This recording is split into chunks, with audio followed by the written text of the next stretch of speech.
Assalamualaikum warahmatullahi wabarakatuh.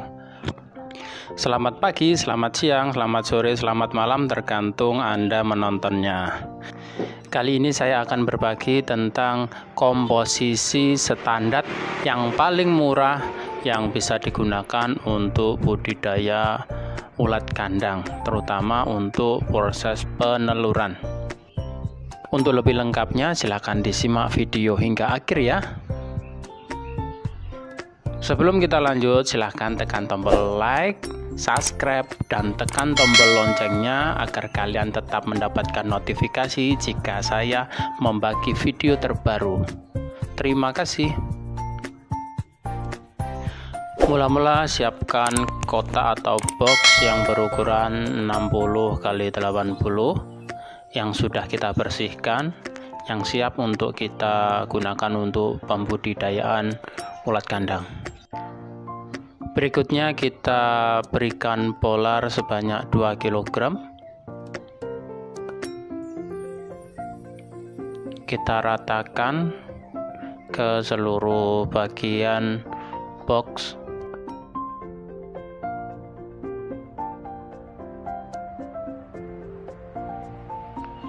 Kemudian setelah itu kita berikan konsentrat sebanyak 3 ounce. Bisa menggunakan konsentrat ayam yang mengandung protein lebih tinggi, bisa di antara 20 hingga 25. Selain itu juga bisa diberikan tambahan tepung ikan atau sejenisnya yang mengandung protein lebih tinggi. Kemudian kita berikan bonggol jagung atau janggal jagung sebanyak lebih kurang 2 kilo ya. Jadi cukup menggunakan baskom ini sebanyak 2 baskom atau 2 kilo. Bisa diratakan atau bisa ditaruh di tengah saja. Umumnya kalau ditaruh di tengah ini akan menyebar di hari ke-5, 6 dan seterusnya akan menyebar sendiri. Langkah berikutnya adalah diberikan indukan ulat kandang atau kepi sebanyak 4 ounce. Kepi akan menyebar dengan sendirinya. Kemudian tahap terakhir adalah diberi makanan. Kali ini saya menggunakan makanannya adalah mentimun. Selain mentimun juga bisa menggunakan pepaya, buah-buahan yang kandungan airnya cukup banyak, atau bisa menggunakan yang paling utama adalah pakai ampas tahu. Namun karena hari ini ampas tahu cukup langka dan harganya semakin naik, maka kali ini kita akan menggunakan mentimun. Kita lihat mentimun langsung diserbu untuk dimakan oleh indukan ulat kandang.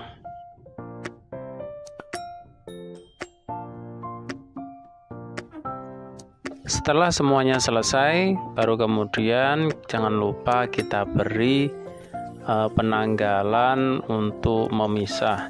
Lebih kurang umumnya di sini menggunakan penanggalannya 12 hari setelah kita tanam sampai dengan 15 hari.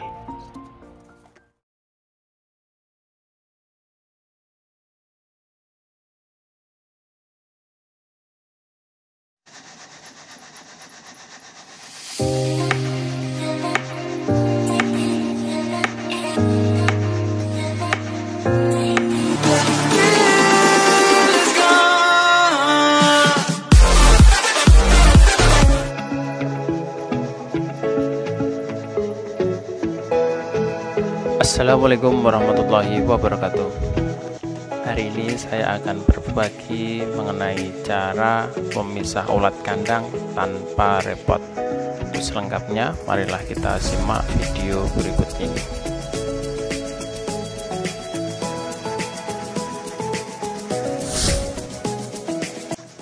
Memisah dengan mesin tentu berbeda jika kita memisah secara manual, karena akan mempersingkat waktu pengerjaannya dan juga tidak repot. Baik, kita mulai. Sebelumnya kita siapkan ayakan kepik atau indukan ulat kandang seperti ini, berbentuk memanjang.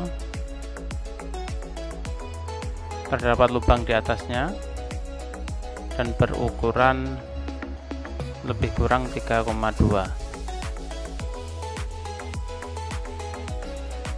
Lubang atas ini berfungsi untuk jalan keluarnya kepik. Bentuk mengerucut seperti ini bertujuan agar kepik tertekan dan tergiring untuk keluar melalui jalan tersebut. Yang kedua adalah menggunakan ayakan bonggol jagung atau ayakan janggel. Terlihat bedanya bukan?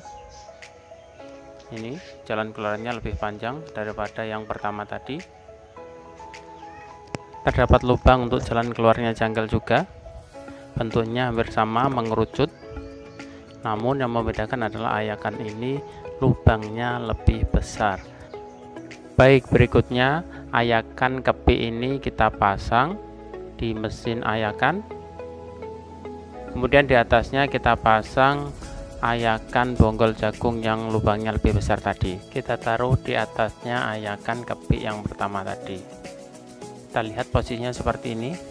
Lubang yang bawah adalah jalan keluarnya kepik, lubang yang atas adalah jalan keluarnya bonggol jagung. Baiklah, kita coba nyalakan mesinnya. Kita tuangkan anakan ulat kandang dan indukannya yang akan dipisah seperti ini.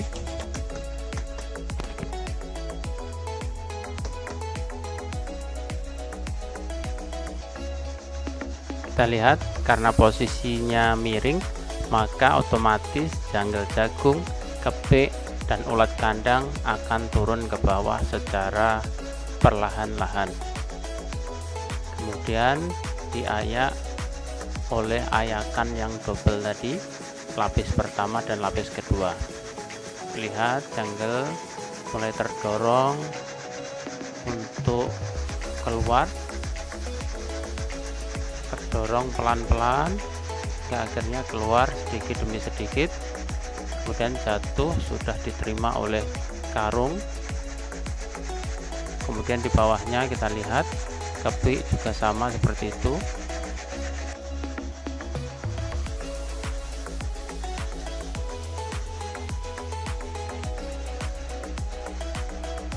Ini adalah hasil ayakan kepik ulat kandang.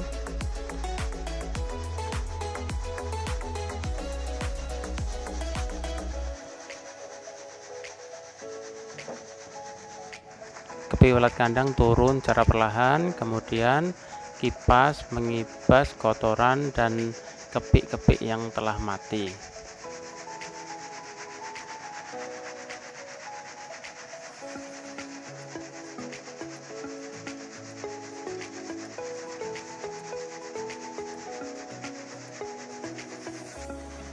Kotoran yang dikibaskan oleh kipas tadi keluar melalui lubang ini.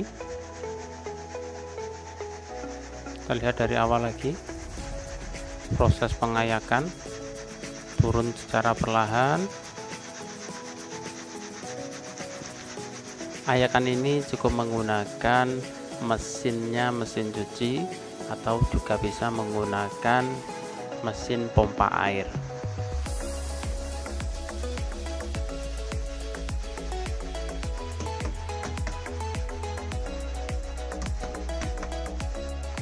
Anakan ulat kandang dan polar turun melalui lubang ini persis tepat di bawah dua ayakan yang double.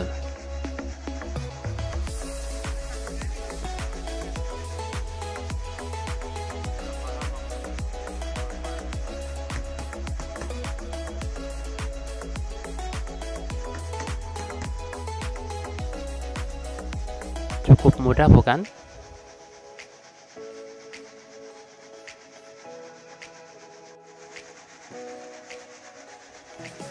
Setelah kepik turun, kemudian kita bersihkan dan kita pisahkan dengan kotak tersendiri.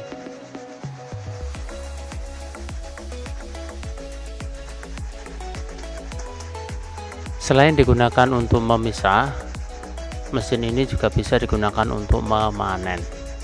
Jadi bisa multifungsi.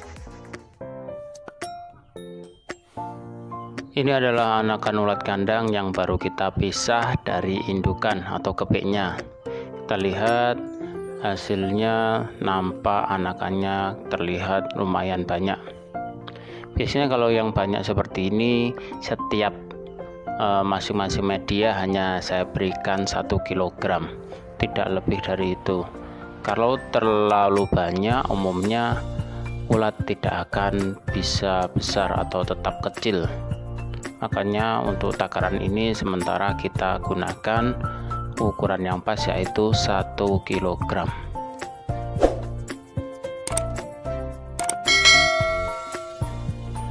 Untuk media utama adalah menggunakan polar.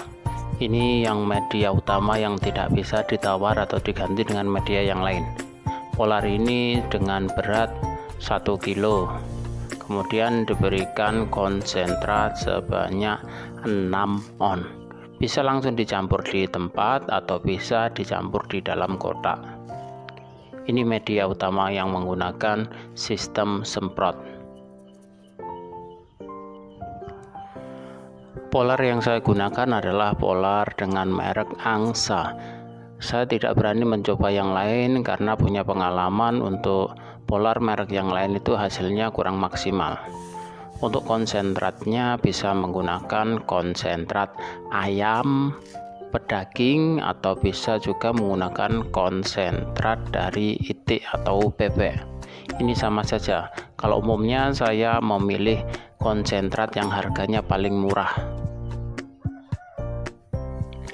Mengapa saya menggunakan konsentrat yang harganya murah? Karena dulu punya pengalaman bahwa saya menggunakan konsentrat mahal dengan konsentrat yang murah, hasilnya sama saja. Beberapa kali saya coba, hasilnya juga sama. Maka dari itu, untuk menghemat pengeluaran, saya memilih konsentrat yang harganya yang paling murah. Namun perlu digarisbawahi bahwa konsentrat pemberiannya tidak melebihi dari 7 on. Umumnya kalau melebihi dari 7 on, ini ulat akan cepat panas dan resiko kematian akan sangat tinggi. Jadi diusahakan tidak lebih dari 7 on saja.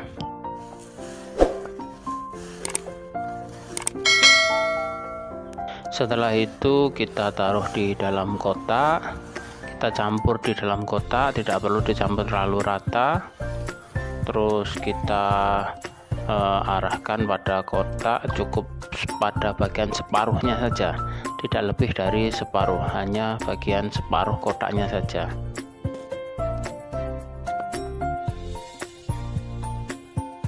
Berikutnya anakan ulat kandang yang sudah kita pisah, kita timbang sebanyak 1 kilo.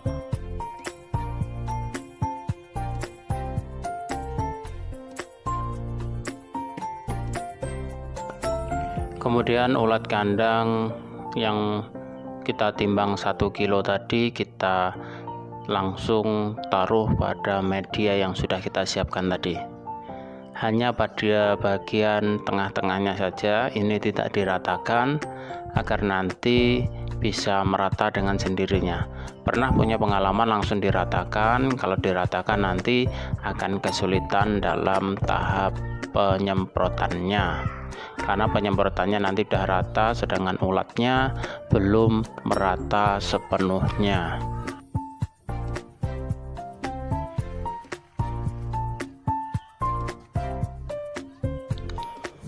Tahap terakhir adalah bagian penyemprotan yang terdapat ulatnya saja. Ingat, pada bagian yang terdapat ulatnya saja, tidak lebih dari itu, karena yang membutuhkan asupan atau yang memakan media adalah pada bagian yang ada ulatnya saja.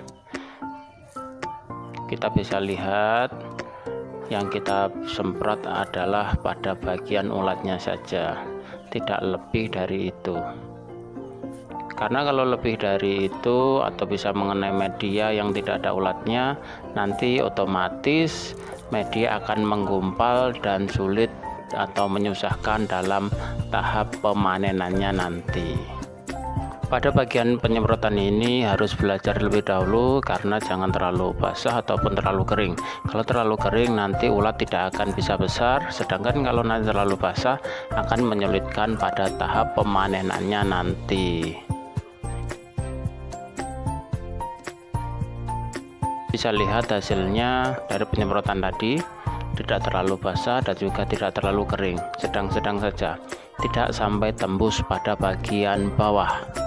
Kita bisa cek sudah standar, hanya permukaan atasnya saja, tidak terlalu tipis dan juga tidak terlalu tebal.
tadi liputan kita dari awal hingga akhir. Semoga yang sedikit ini bisa bermanfaat untuk kita semua.